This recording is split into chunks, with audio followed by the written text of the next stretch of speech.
Na mtazamaji, katika rubaa za kimataifa ni kwamba Marekani na Israel zinaendeleza mashambulizi dhidi ya Iran, kuikiarifiwa kuwa kufikia sasa takriban watu 1045 wameuawa nchini humo tangu Jumatano.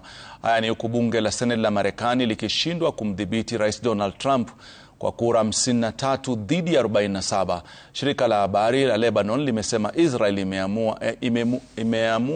imemuua afisa wa kundi la Hamas baada ya kushambulia kambi ya wakimbizi wa Kipalestina karibu na mji wa Tripoli. Hata hivyo, kiongozi wa Hezbollah Naim Qassem amesema kundi hilo linaloungwa mkono na Iran halitajisalimisha huku vita na Israel vikiendelea kuongezeka. Qassem alisema Hezbollah ilizingatia makubaliano ya kusitisha mapigano yaliyofikiwa mwishoni mwa mwaka wa 2024, lakini Israel haikuzingatia masharti yake.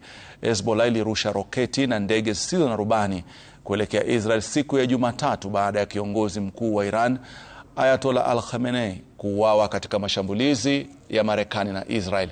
Israel imejibu mashambulizi ya anga na kupelekea wanajeshi kusini mwa Lebanon, huku maelfu ya raia wakilazimika kutoroka makazi yao.